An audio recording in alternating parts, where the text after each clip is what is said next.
ये हमारा चैप्टर था। ठीक है, इतनी बात। स्केलर एंड वेक्टर क्वांटिटीज ये पढ़ना हमें पहले। सबसे पहले इसको पढ़ेंगे, उसके बाद बाकी चैप्टर्स देखेंगे, क्योंकि बगैर वेक्टर क्वांटिटी के फिजिक्स चल नहीं पाएगी 11th या 12th क्लास में। ठीक है, तो सबसे पहले हम वेक्टर क्वांटिटी ही जानना चाहेंगे। अब मुझे आप लोग बता दो कितने लोगों का फर्स्ट डे है। जिनका फर्स्ट डे है वो चैट बॉक्स में यस लिख दो एक बार। जिनका फर्स्ट डे वो लोग चैट बॉक्स में यस लिख दो फटाफट।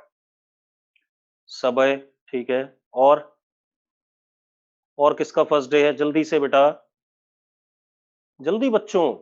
बस एक बच्चे का फर्स्ट डे है, बाकी सबका पिछला लेक्चर क्लियर है। हालांकि पिछले लेक्चर में मैंने कुछ खास पढ़ाया नहीं था, उसको मैं जल्दी से रिकैप कर दूंगा। संचित, संचित कोई समस्या आई थी पिछले लेक्चर को देखने में, समझने में कोई समस्या आई है? कोई चीज ऐसी जो ना समझ में आई हो? नहीं, बहुत बढ़िया। और कोई बेटा?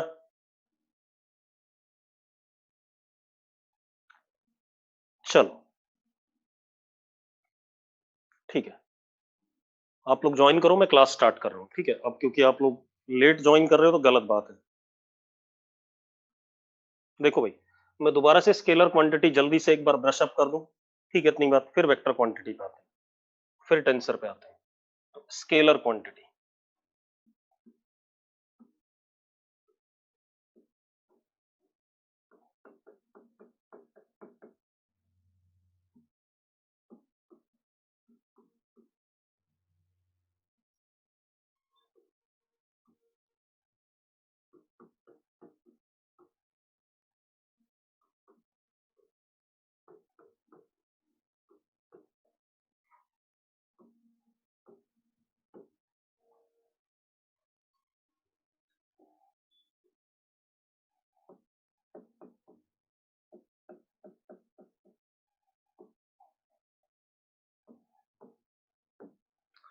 मैंने क्या कहा, स्केलर क्वांटिटीज वो क्वांटिटीज हैं जिनके पास मैग्नीट्यूड होता है लेकिन डायरेक्शनल सेंस नहीं होता। एक बात तो ये बात आप सबको पता है, 9th क्लास में पढ़ी आपने कि ऐसी क्वांटिटीज जिनके पास मैग्नीट्यूड होता है लेकिन डायरेक्शन नहीं होता। यस और नो? जल्दी से चैट बॉक्स में यस लिख दो। ठीक है, दूसरा जो सबसे इंपॉर्टेंट पॉइंट है, सबसे इंपॉर्टेंट पॉइंट क्या है? Scalar quantities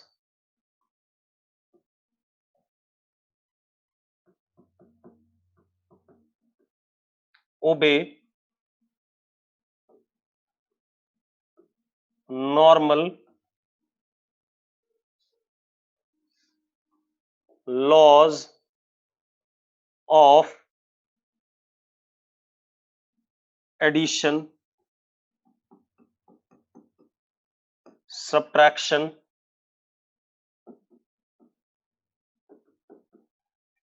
multiplication and division।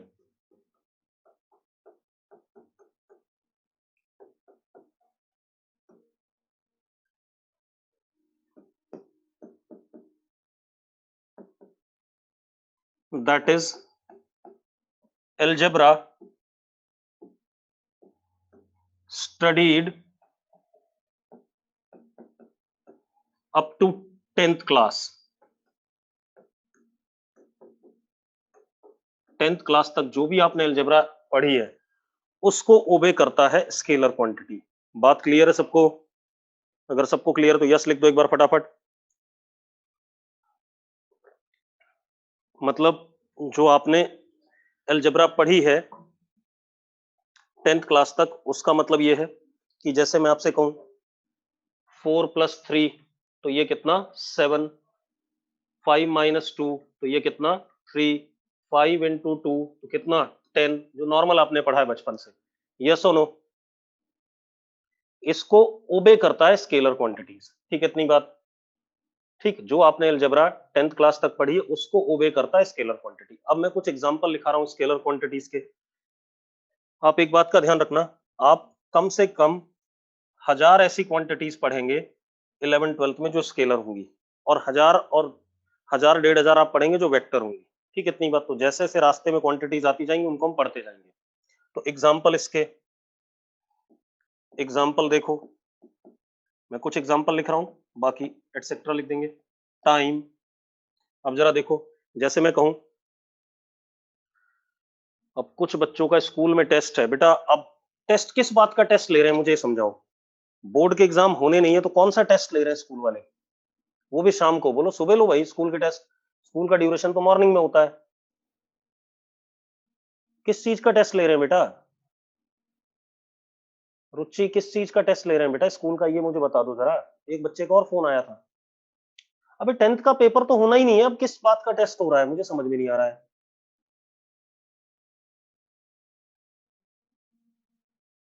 School बंद पड़े हैं, पता नहीं कौन सा टेस्ट ले रहे हैं यार।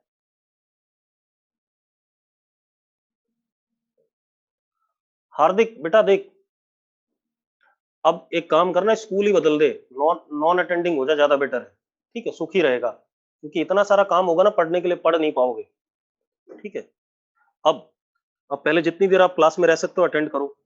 एग्जाम्पल टाइम, ठीक है, टाइम के बाद टाइम हो गया, मास हो गया, ठीक है, डिस्टेंस, स्पीड, ठीक है, वर्क, एनर्जी,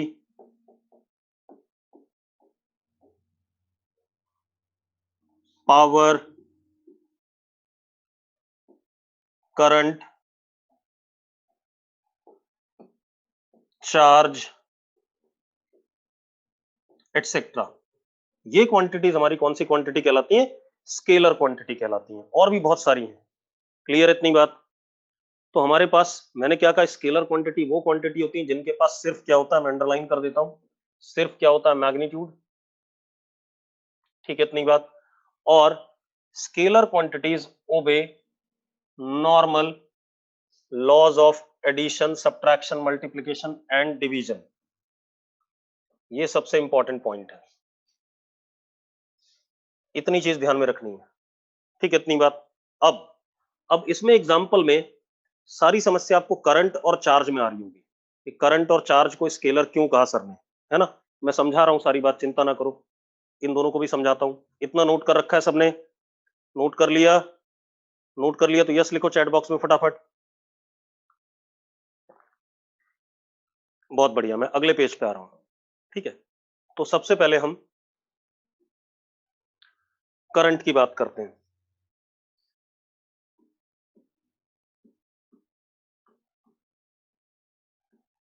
अब करंट की बात करते हैं बेटा। जो आपने करंट पढ़ा था 9th-10th में, उसमें आपने एक चीज पढ़ी थी, अगर आपको याद हो, आपने पढ़ा होगा direction of current is conventional. ये जो वर्ड है कन्वेंशनल, ये इंपॉर्टेंट है। इसका मतलब होता है assumed,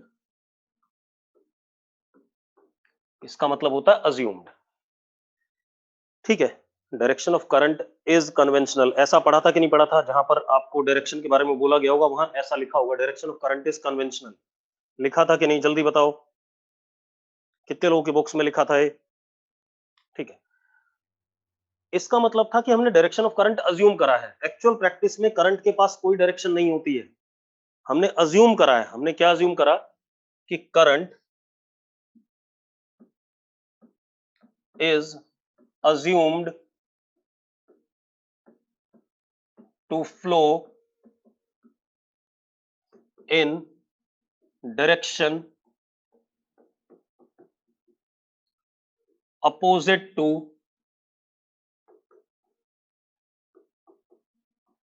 flow of electrons।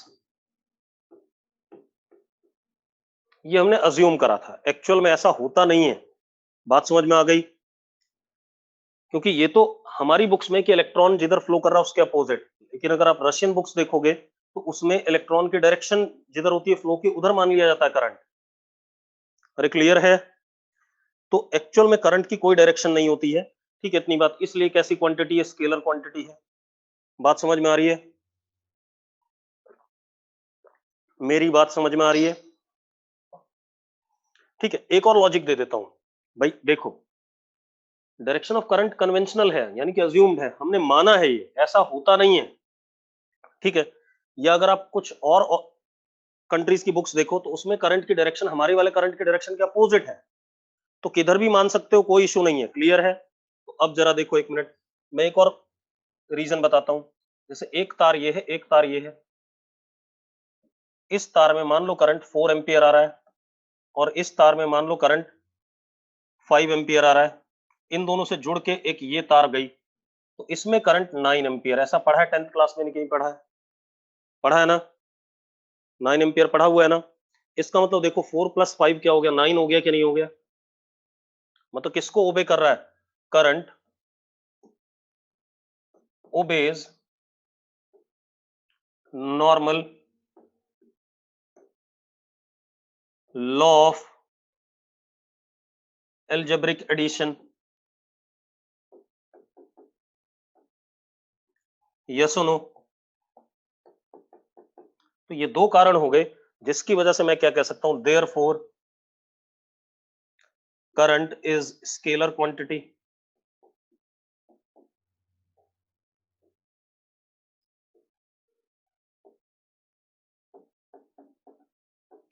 Current is scalar quantity. Yes और नो? यस और नो, जल्दी बोलो। ठीक है, अब नोट कर लो फटाफट, जिसने नहीं नोट किया। नोट कर लिया? नोट कर लिया बेटा? जल्दी करो, धैर्य, जल्दी से करो, धैर्य, करने दो नोट। जब भी मैं बोर्ड खत्म करूंगा उसके बाद मैं आपको 1 से 1.5 मिनट दूंगा नोट करने का, ठीक है? इतनी बात तो आप उस दौरान नोट कर लिया करो। और जब मैं पढ़ा रहा हूं, बोर्ड पे कुछ समझा रहा हूं, उस दौरान आप सिर्फ समझोगे। चलो धैर्य, नोट करो बेटा।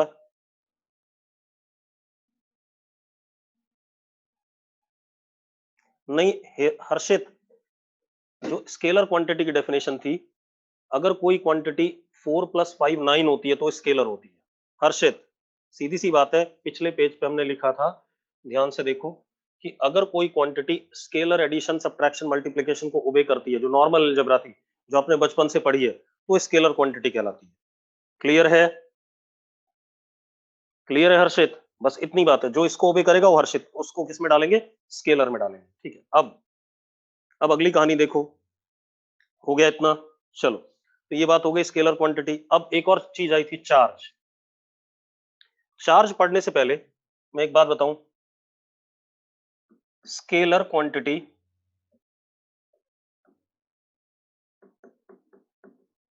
Only possess magnitude.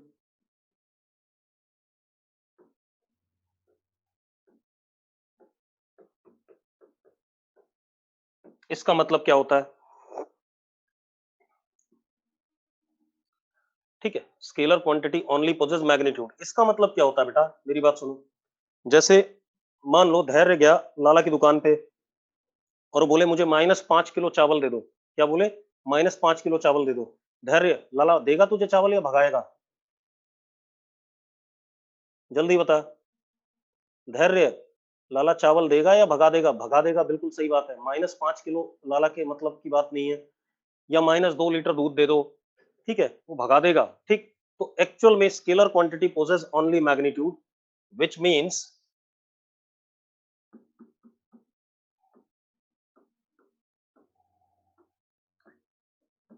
Scalar quantity, या विच मीन्स, रुको, that magnitude is always positive.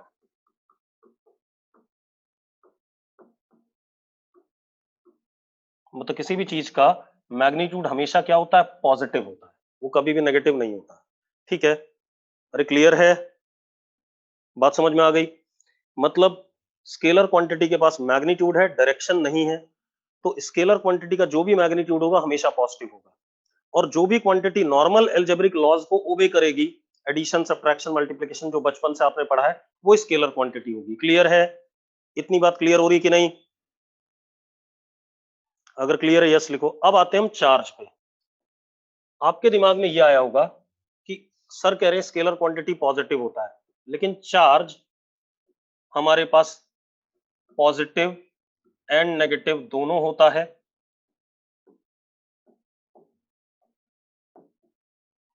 Then how come charge is scalar? यही सवाल आता है कि नहीं आता है? यस और नो? ये सवाल आ रहा है कि नहीं आ रहा है? ठीक है, चार्ज पॉजिटिव और नेगेटिव दोनों होता है, तो how come charge is scalar? अब ये बड़ी प्रॉब्लम है। ठीक है, अब मैं बता देता हूं। आप लोग क्लास में हो, ठीक है, कितने टाइप के लोग हो क्लास में? मैं बताऊं कितने टाइप के लोग हैं? दो टाइप के, बॉयज एंड गर्ल्स। कितने टाइप के हो या नहीं हो, जल्दी बताओ, हो या नहीं, जल्दी बोलो। हाँ, कल से क्या करता हूं, बॉयज को मैं, जब मैं बॉयज बोलता हूं तो सारे लड़के आते हैं सामने, और जब मैं गर्ल्स बोलता हूं तो सारी लड़कियां आती हैं सामने। यस और नो? यस और नो? अब मैं क्या करता हूं, कल से बॉयज को बोलूंगा पॉजिटिव और गर्ल्स को बोलूंगा नेगेटिव। ठीक है, बॉयज को बोलूंगा पॉजिटिव और गर्ल्स को बोलूंगा नेगेटिव। क्लियर है भाई? अरे बात समझ में आ रही है? बॉयज हो गए पॉजिटिव, गर्ल्स हो गए नेगेटिव। तो अगर मैं कहूं 43 स्टूडेंट बैठे हैं क्लास में, मैं कहता हूं 22 बॉयज हैं, तो मैं कहूंगा प्लस 22 बॉयज हैं। ठीक है, इतनी बात। और प्लस 20 गर्ल्स हैं, सॉरी माइनस 20 गर्ल्स हैं, ऐसा कहूंगा कि नहीं कहूंगा? मतलब अगर मुझे अभी अटेंडेंस लेनी हो तो मैं ऐसे कहूंगा, आज के हमें हिसाब से 22 बॉयज एंड 21 गर्ल्स, ऐसा कह सकता हूँ। लेकिन कल को क्या कहूंगा, अगर मैंने सिंबल दे दिए इन्हें, तो मैं क्या कहूंगा, प्लस 22, अपने आप अंडरस्टूड है बॉयज है 22, माइनस 21, अपने आप अंडरस्टूड है गर्ल्स है। बात समझ में आ रही कि नहीं आ रही है? बात समझ में आ रही है कि नहीं आ रही है? ठीक है, तो एक्चुअल में जो प्लस और माइनस साइन चार्ज पे होता है, वो भी कुछ नहीं होता, वो एक सिंबल होता है कि अगर इलेक्ट्रॉन ज्यादा है तो माइनस और प्रोटॉन ज्यादा है तो प्लस। बात समझ में आ गई? मैं बता देता हूं, positive and negative sign in front of charge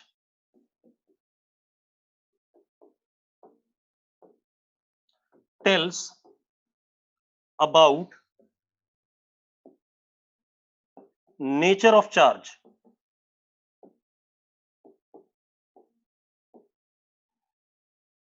किसके बारे में बताता है? चार्ज के नेचर के बारे में। ठीक है, अगर पॉजिटिव है तो प्रोटॉन्स ज्यादा है, नेगेटिव है तो इलेक्ट्रॉन्स ज्यादा है। बात समझ में आ रही है? बात समझ में आ रही है तो यस लिखो एक बार। अब ऐसे समझो, अगर मैं कहूं इलेक्ट्रॉन का चार्ज, तो इलेक्ट्रॉन का चार्ज भी 1.6 इंटू 10 की पावर माइनस 19 कूलम होता है, और प्रोटॉन का चार्ज भी 1.6 इंटू 10 की पावर माइनस 19 होता है। लेकिन अब एक प्रॉब्लम है, अब मुझे कैसे पता चलेगा कौन सा इलेक्ट्रॉन का है कौन सा प्रोटॉन का है? तो अगर मैंने इसके सामने क्या लगा दिया, minus, it is understood electron का है। इसके सामने प्लस लगा दिया तो इट इज अंडरस्टूड किसका है? प्रोटॉन का है। क्लियर है? क्लियर है भाई? तो ये प्लस और माइनस साइन सिर्फ सिंबॉलिक रिप्रेजेंटेशन है। ठीक है, इतनी बात। ये नेचर ऑफ चार्ज बताते हैं। और देखो एक मिनट, अगर कहीं पर मान लो +7 कूलम चार्ज है और -3 कूलम चार्ज आ गया, तो टोटल कितना हो गया? +4 बचा कि नहीं बचा? +7 कूलम प्लस -3 कूलम कितना हो गया? +4 कूलम हो गया कि नहीं हो गया? तो एक बात बताओ, नॉर्मल एडिशन को फॉलो कर रहा है कि नहीं कर रहा है?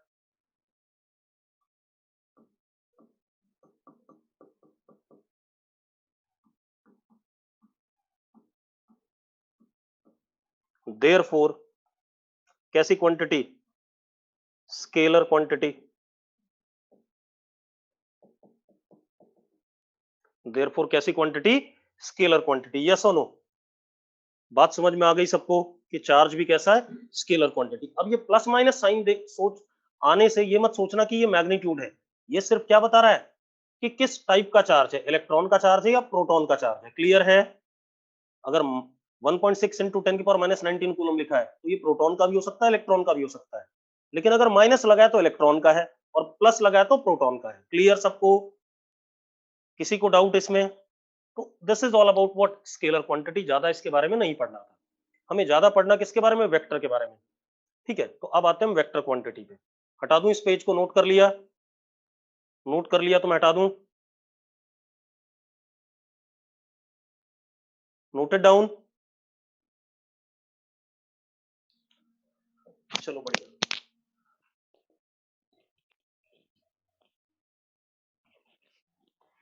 चलो आपने नोट कर लिया, ठीक है। अब अगले पेज पे आ जाते हैं। अब आते हैं मेन काम पे, वेक्टर क्वांटिटी। अभी देखो वेक्टर की पहले मैं डेफिनेशन बताऊंगा, कुछ वेक्टर क्वांटिटीज बताऊंगा आपको, ठीक है। उसके बाद टेंसर की डेफिनेशन बताऊंगा, टेंसर क्वांटिटी बता दूंगा। उसके बाद फिर करीब करीब 1 हफ्ता या 1.5 हफ्ता हम वेक्टर पढ़ेंगे। क्लियर है? ठीक है, तो जरा देखो हमारे पास क्या है, वेक्टर क्वांटिटी।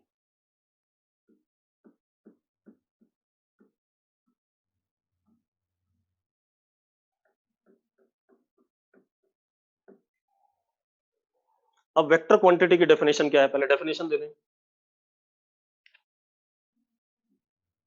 सच क्वांटिटीज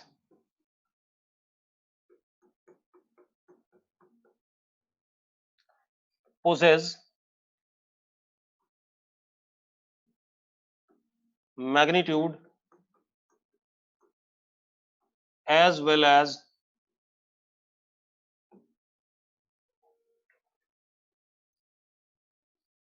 directional सेंस। मतलब मैग्नीट्यूड भी है और डायरेक्शनल सेंस भी है। एक चीज तो ये हो गई कि ऐसी क्वांटिटीज के पास मैग्नीट्यूड भी है और डायरेक्शनल सेंस भी है। दूसरी चीज, ऑल्सो दीज क्वांटिटीज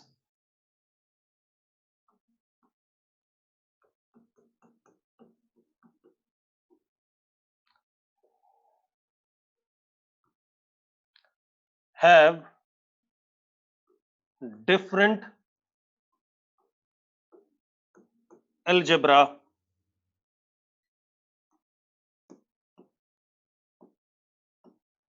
इनकी अलजेब्रा डिफरेंट है भाई। जो आपने अलजेब्रा बचपन से पढ़ी है वो वाली अलजेब्रा नहीं है, ठीक है। इतनी बात, बिल्कुल अलग अलजेब्रा है इनकी, different algebra called vector algebra.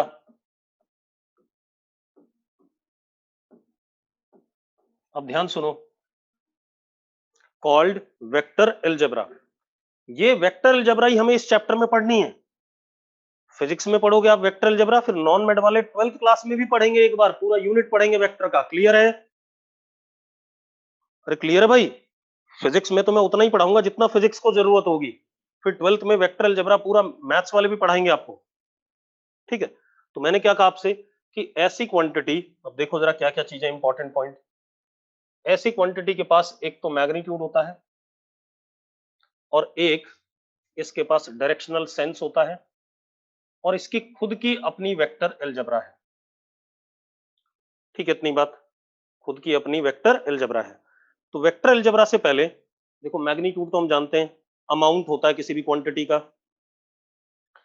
अब समस्या आ रही किसमें, directional sense. What is directional sense, direction क्या होता है किसी भी क्वांटिटी का। ये एक नया वर्ड आया कि नहीं आया? आया ना स्टेटमेंट में।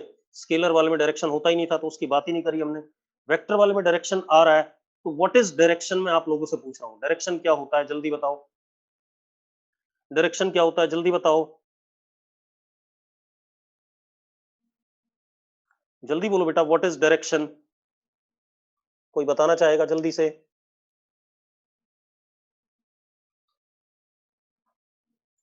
बोलो। डायरेक्शन क्या होता है, क्वांटिटी से मतलब नहीं बेटा। It means it can be negative, ये मतलब नहीं, मुझे डायरेक्शन की डेफिनेशन चाहिए। वे, प्राची कह रही है वे। और कोई?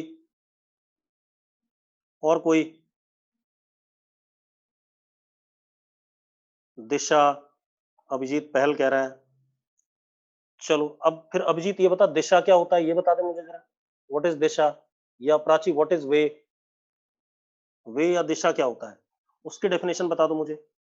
पाथ, पाथ क्या होता है? तो बहुत ही अजीबोगरीब हूं मैं, बिल्कुल जब तक निचोड़ नहीं लूंगा तब तक नहीं छोड़ूंगा तुम्हें। गाइडेंस ऑफ समथिंग, किसी बच्चे ने गाइडेंस ऑफ समथिंग लिखा है। किसने लिखा है गाइडेंस ऑफ समथिंग, जरा चैट बॉक्स में आ जाओ फटाफट जल्दी से। चैतन्य, गाइडेंस ऑफ समथिंग वाला कौन है? आंचल, आंचल घनघस, ठीक है। आंचल अब मेरी बात सुनो, रुक जाओ। अब कुछ मत लिखो चैट बॉक्स में, कुछ मत लिखो। Instruction on how to get somewhere, बिल्कुल सही बात है संचित ने, बात बिल्कुल अच्छी बात बोली है। Instruction on how to get somewhere, बिल्कुल सही बात है, that is called as what, direction. ठीक है, तूने कहां से मारी ये डेफिनेशन, उससे, डिक्शनरी से? संचित, संचित, संचित कुछ पूछ रहा हूं, जवाब दे दे यार। हाँ देखो, इसने डिक्शनरी खोल ली थी। देखो आप लोगों ने दिशा बोला, वे बोला, ये कुछ नहीं है। संचित ने एक बात बोली, गाइडेंस,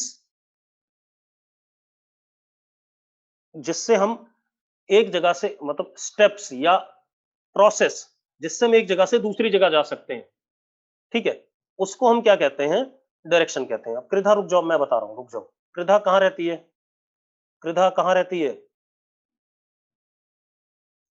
करनाल में किस सेक्टर में, या कहां पर, करनाल में किस जगह? सेक्टर 6। मान लो कृधा सेक्टर 6 रहती है, ठीक है, चलो देखते हैं भाई। अब ये लड़की हमारे पास कृधा, ये सेक्टर 6 में रहती है। हाउस नंबर बता फटाफट, फिर मैं अभी बताता हूँ डायरेक्शन क्या होता है।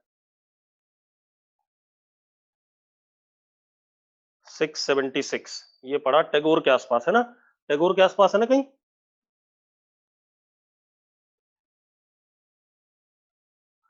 चलो देखो एक मिनट, टैगोर के आसपास ही है शायद। चलो मैं बताता हूँ, रुक जाओ, कृधा को छोड़ देते हैं, मान लेते हैं मुझे नूर महल जाना है। कहाँ जाना है? नूर महल।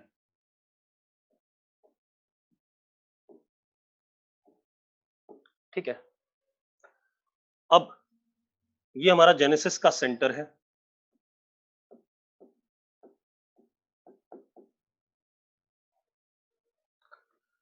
ठीक है, मुझे नूर महल का रास्ता नहीं पता है, ठीक है, इतनी बात, मुझे रास्ता नहीं पता है। तो हमारे पास एडिटर है हमारे कपिल जी, मैंने उनसे पूछा, कपिल जी मुझे नूर महल जाना है, कैसे जाऊं? तो कहेंगे सर आप एक काम करो, सीढ़ियों से नीचे उतर जाओ, स्टेयर्स, स्टेयर से नीचे उतर जाओ। स्टेयर से नीचे उतरने के बाद पार्किंग को पार करो, पार्किंग को पार करा, पार्किंग को पार करने के बाद आप राइट हो जाओ। ठीक है, राइट को, ये हमारा जेनेसिस है। स्टेयर्स, पार्किंग, पार्किंग को पार करने के बाद जो नीचे है, आप राइट हो जाओ। ठीक है, राइट हो गए भाई, राइट हो गए, सीधे चले जाओ, सीधे चले जाओ, वहां पर एक रोड आएगी, ठीक है, इतनी बात, उस पे लेफ्ट हो जाओ। ठीक है, इतनी बात, लेफ्ट हो जाओ, सीधे चले जाओ, सीधे चले जाओ, यहां पर रोड, ये रोड आ रही थी, इस पे लेफ्ट हो गए हम। ठीक है, ये रोड है, यहां पर कहीं पर एक गुरुद्वारा आएगा, गुरुद्वारे से आगे निकल जाओ,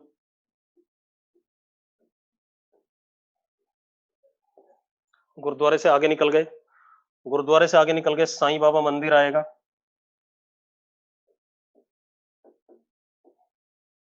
उससे भी आगे निकल जाओ,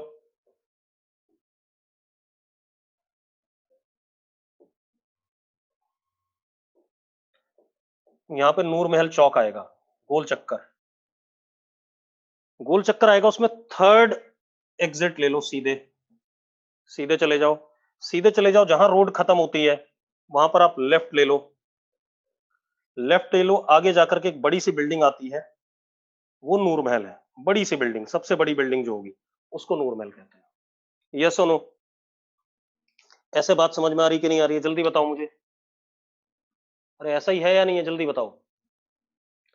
अब अगर ऐसा है तो देखो, मैंने कुछ रेफरेंसेस लिए डायरेक्शन के लिए, एक तो लिया स्टेयर्स, पार्किंग, रोड, फिर दूसरी रोड, गुरुद्वारा, साईं बाबा मंदिर, नूर महल चौक, फिर एक और रोड, फिर उस पे लेफ्ट। ऐसा ही कर रहा हूं कि नहीं कर रहा हूं? हाँ या ना, जल्दी बताओ। इसका मतलब डायरेक्शन कभी भी एब्सोल्यूट नहीं होती, हमेशा किसी के रिस्पेक्ट में होती है बेटा। डायरेक्शन किसी भी क्वांटिटी की, किसी ना किसी चीज के क्या होती है, रिस्पेक्ट में होती है। Direction is not absolute, direction of any quantity is always with respect to some reference, और बता देता हूं with respect to some reference। देखो एक मिनट, रेफरेंस कैसे मैं बताता हूं। देखो मैंने इस पेंसिल को ऊपर फेंका, आपने अपने आप बोला ऊपर फेंका, बोला कि नहीं बोला, बोला है कि नहीं बोला, ऊपर ऐसे फेंकता हूं तो ऊपर गया कि नहीं गया, ऊपर मतलब ग्राउंड के रिस्पेक्ट में ऊपर भाई, अरे क्लियर है, तो ग्राउंड रेफरेंस है। इस पेंसिल को ऐसे फेंका तो क्या हो गया, नीचे फेंका मतलब ग्राउंड के रिस्पेक्ट में नीचे। अरे क्लियर है, बात समझ में आ रही कि नहीं आ रही है, जल्दी बताओ। मतलब हमेशा किसी के रिस्पेक्ट में होगा डायरेक्शन, एब्सोल्यूट नहीं होगा डायरेक्शन, ठीक है। जैसे ग्राउंड के रिस्पेक्ट में ऊपर नीचे, या हम बोलते हैं ईस्ट। ईस्ट क्या होता है, हमने मान लिया जिधर से सन उगता है उसको ईस्ट कह दिया, तो अगर हम सन की जिधर से सन उगता है उसको हमने ईस्ट डायरेक्शन बोल दिया, ठीक है। इतनी बात, जिधर सेट होता है उसको वेस्ट बोल दिया, तो उसको फिक्स कर दिया कि इसके रिस्पेक्ट में हम डायरेक्शन मेजर करेंगे। अरे क्लियर है, क्लियर है बेटा बात। तो डायरेक्शन हमेशा किसी के respect, north west south west, ये भी बेटा देखो क्या हो गए, जैसे ये ईस्ट, ये वेस्ट, नॉर्थ, साउथ, तो ये ऐसे गया अगर मैं, तो मैं कहूंगा नॉर्थ ईस्ट है। क्या बोलूंगा मैं, नॉर्थ ईस्ट कहूंगा कि नहीं कहूंगा इसे, जल्दी बोलो।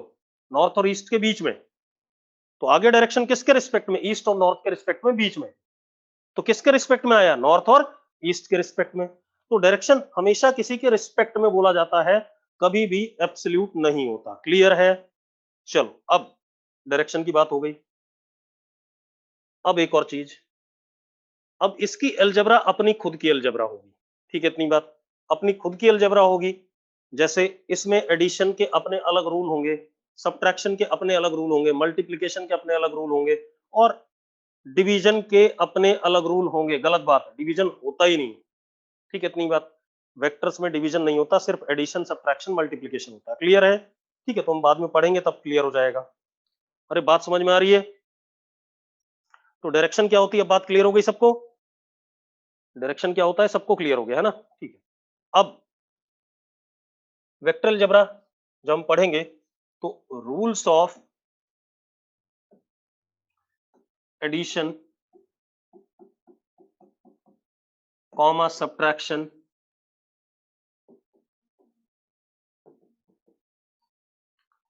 Comma multiplication of vectors etcetera, multiplication के अलावा भी और भी चीजें होती हैं, एटसेट्रा ऑफ वेक्टर्स, ये पढ़ेंगे हम। ये रूल्स बनाएंगे, इसी चैप्टर में बनाने हैं, ठीक है। बट जो इंपॉर्टेंट पॉइंट है, but division of vectors is not defined,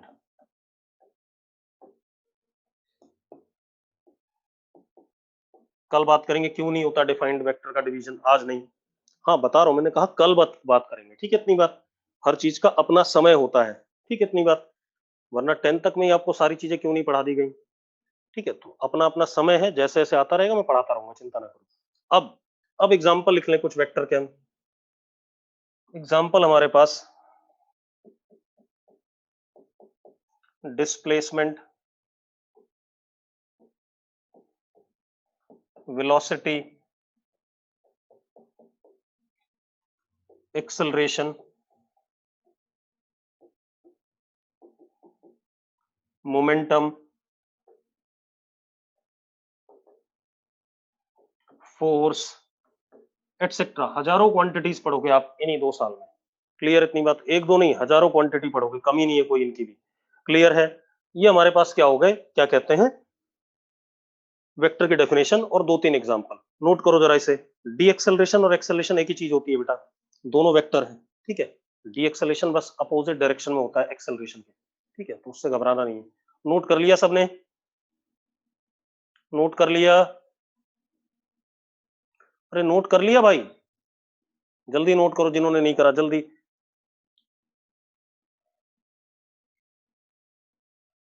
H तेरा नाम क्या है, जो एच नाम से बच्चा आ रहा है, नाम क्या है, मैं उसको नितिन को बता तो दूंगा कम से कम। एच नाम क्या है भाई,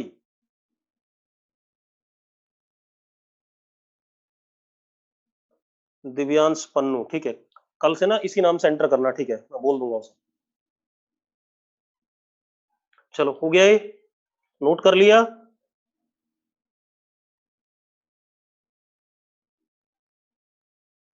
बेटा आप कल चेंज करना, नेम चेंज करने का ऑप्शन होता है जब आप एंटर करते हो क्लास में, होता है ना बच्चों नेम चेंज करने का ऑप्शन। डन, सबने कर लिया। चलो अब हम आते हैं टेंसर क्वांटिटी, फिर वेक्टर पाएंगे दोबारा से। अब आ जाओ टेंसर क्वांटिटी। अब टेंसर क्वांटिटी क्या होता है, देखो टेंसर ज्यादा नहीं पढ़ना हमें, थोड़ी सी बात करनी है।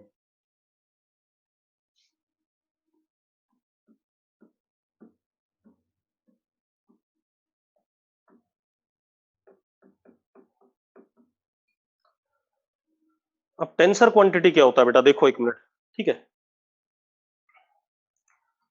क्वांटिटी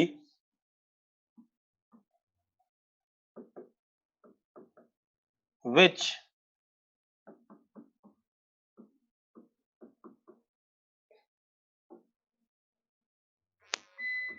neither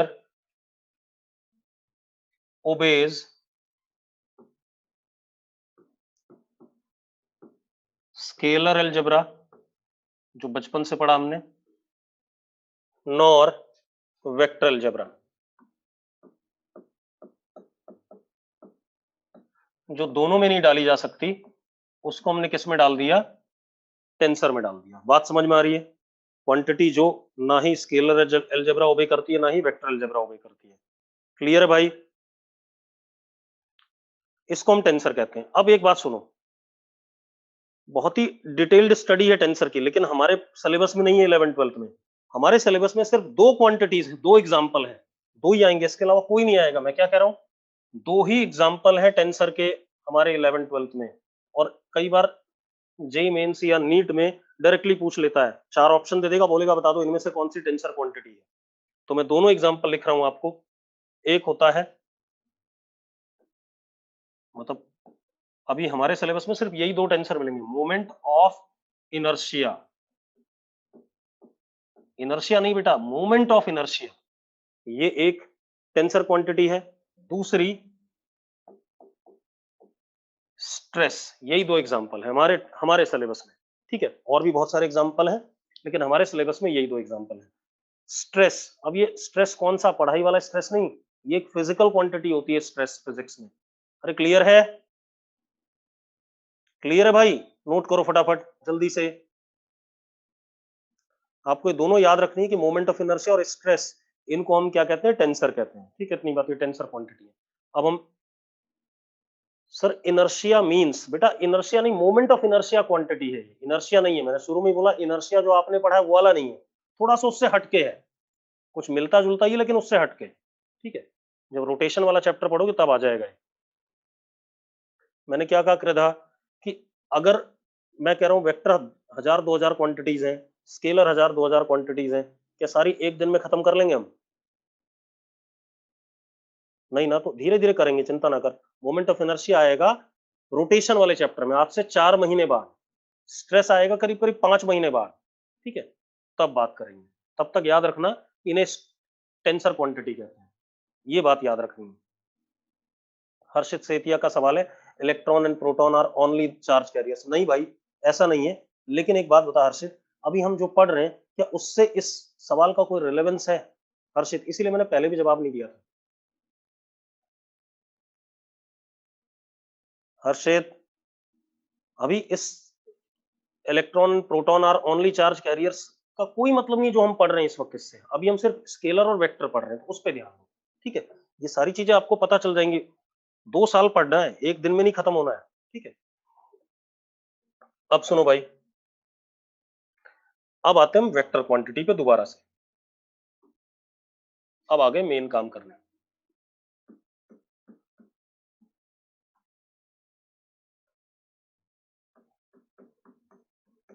अब एक बात बताओ, वेक्टर क्वांटिटी को दोबारा से स्टार्ट कर रहे हैं। अब मैंने आपको क्या कहा, वेक्टर क्वांटिटी में क्या खेल है, ध्यान सुनो। इसके पास मैग्नीट्यूड होता है, डायरेक्शन होता है, ठीक है, और इसकी खुद की अपनी अलजेब्रा होती है। हाँ या ना? हाँ या ना? जल्दी बोलो। ठीक है। अब मैंने हर्षित को दुकान पे भेजा,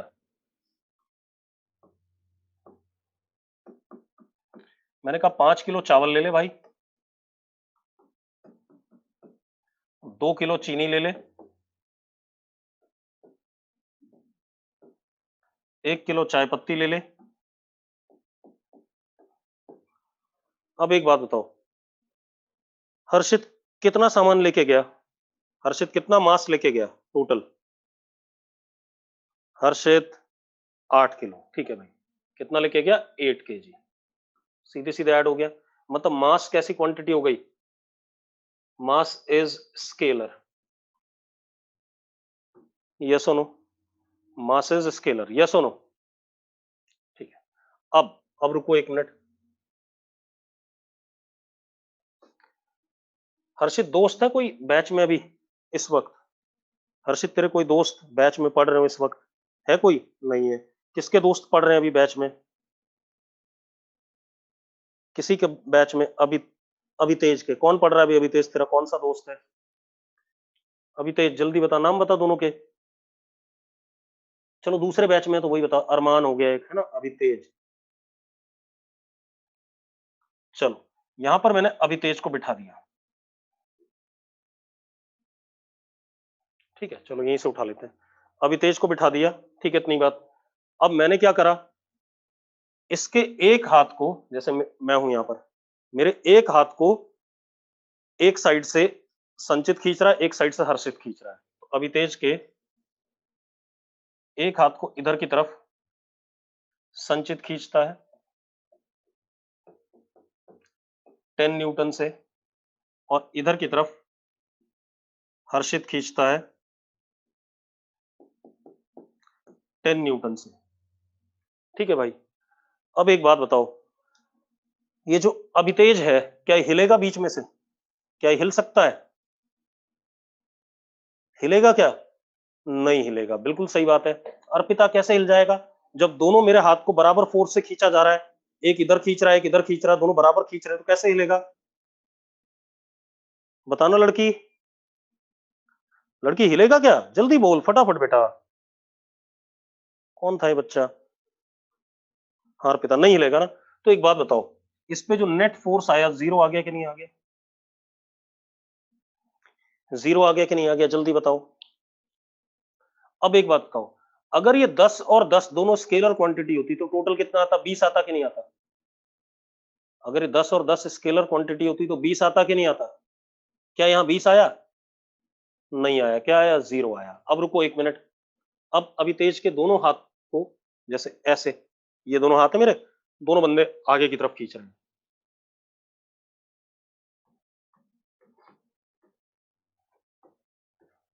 अब मैं आगे जाऊंगा कि नहीं जाऊंगा? जल्दी बताओ।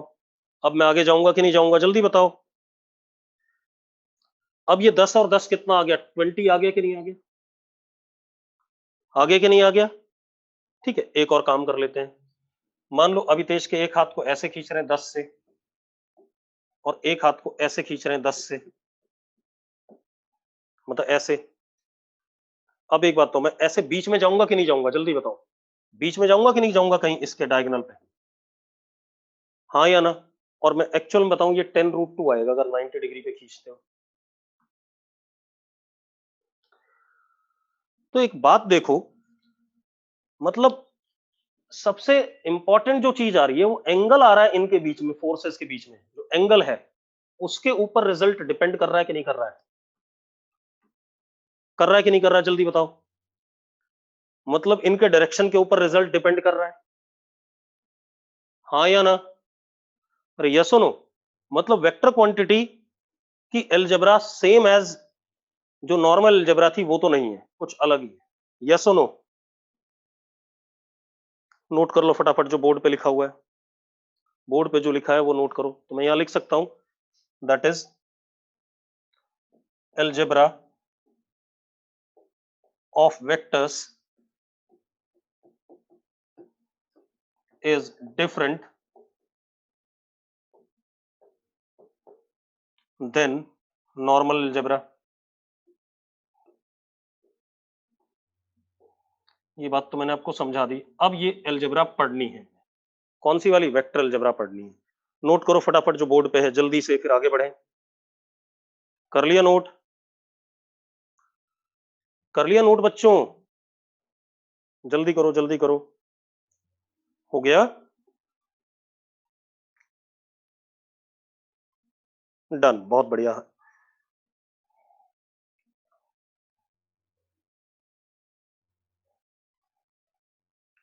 बढ़ जाए आगे।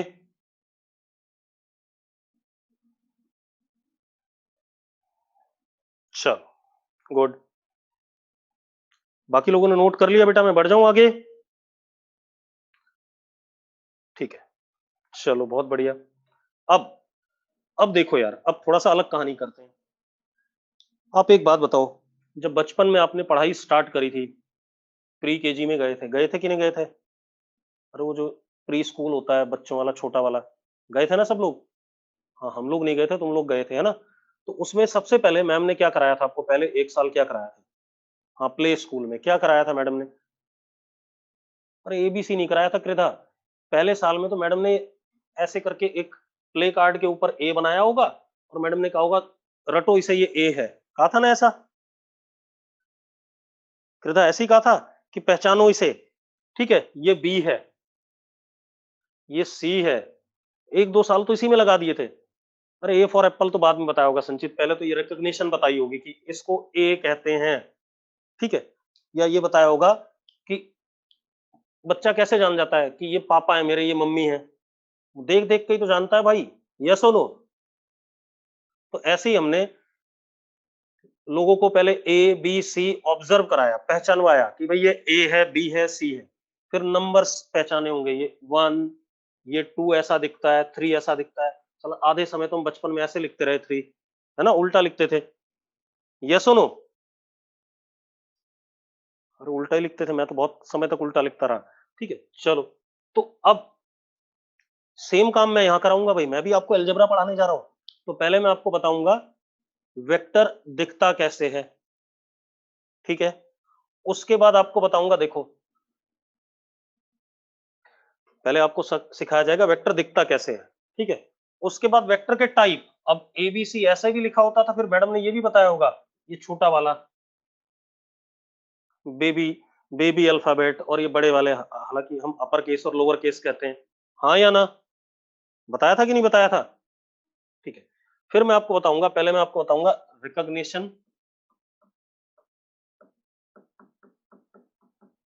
Of vector. फिर आपको बताऊंगा रिप्रेजेंटेशन ऑफ वेक्टर, कैसे रिप्रेजेंट करते हैं, कैसे लिखते हैं। फिर टाइप ऑफ वेक्टर,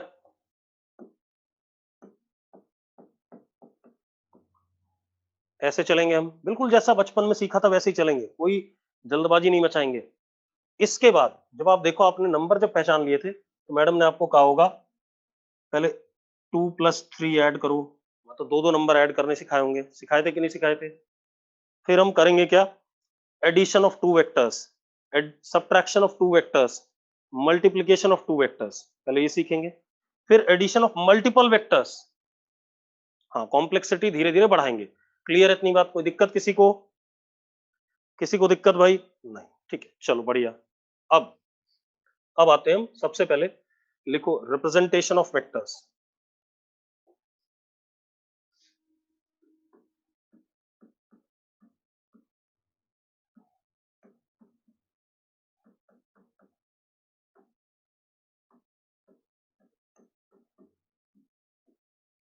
ठीक है, रिप्रेजेंटेशन ऑफ वेक्टर्स सबसे पहले ऐसे समझो, मान लो ये अभितेज है, ठीक है? इसके हाथ पे इधर की तरफ फोर्स लगाया किसी ने 5 न्यूटन का। कितना लगाया? 5 न्यूटन, ईस्ट की तरफ, ईस्ट है। फिर अभितेज के हाथ पे ही दूसरे बंदे ने फोर्स लगाया सेम डायरेक्शन में 10 न्यूटन का। अब एक बात बताओ, दूसरे वाले केस में मैंने जो एरो बनाया, एरो हेड वाली लाइन बनाई, ये डबल लेंथ की बनाई कि नहीं बनाई? क्यों? क्योंकि मैग्नीट्यूड डबल था। वेक्टर का मैग्नीट्यूड क्या था? डबल था। मतलब जो लेंथ ऑफ लाइन सेगमेंट होगी वो किसको रिप्रेजेंट करती है? Magnitude of vector. जितना बड़ा लाइन सेगमेंट का लेंथ उतना ही बड़ा कौन? मैग्नीट्यूड वेक्टर का। क्लियर है? बात समझ में आ रही है? ठीक है। अगर मैं कहूं मैं इधर की तरफ 5 मीटर गया, ये 5 मीटर है, और मैं अब 15 मीटर गया, तो ट्रिपल लेंथ बनाऊंगा। कितना बनाऊंगा? 3 गुनी बनाऊंगा। बात समझ में आ रही कि नहीं आ रही है? अरे क्लियर है? तो कहने का मतलब क्या हो गया? कहने का मतलब ये हो गया, length of line segment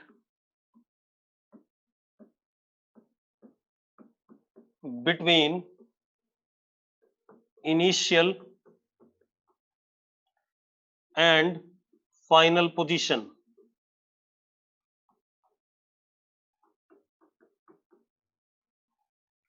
is representing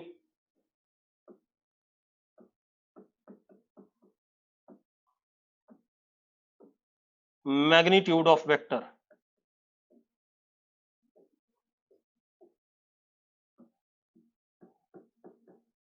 क्या रिप्रेजेंट कर रहा है? Magnitude of vector. क्लियर है इतनी बात? अरे क्लियर है? अरे क्लियर है भाई? चलो अब देखो,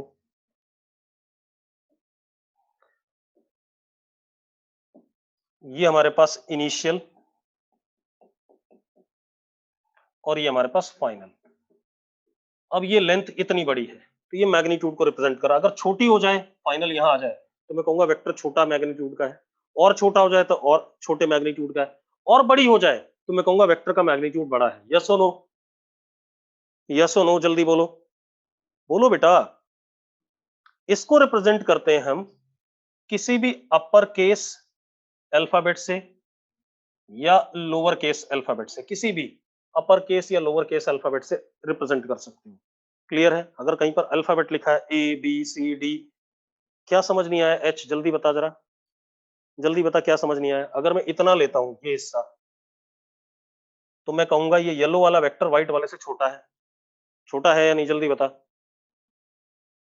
तो बस इतनी बात तो कह रहा हूं मैं कि अगर इनिशियल और फाइनल के बीच की लेंथ बड़ी है तो वेक्टर बड़ा है, छोटी है तो वेक्टर छोटा है। ये कह रहा हूं। बात समझ में आ गई? अरे बात समझ में आ गई भाई? ठीक है। और इसको हम किससे डिनोट करेंगे? मैं कॉपी में या पेपर में कैसे लिखेंगे? किसी भी अपर केस अल्फाबेट से या लोअर केस अल्फाबेट से। ठीक है इतनी बात, इससे डिनोट करते हैं। क्लियर है? चलो आज इतना ही करो, कल बात करेंगे इसके बारे में प्रॉपर्ली। ठीक है, इतना नोट कर लो फटाफट, कल और आगे रिप्रेजेंट करेंगे। ठीक है।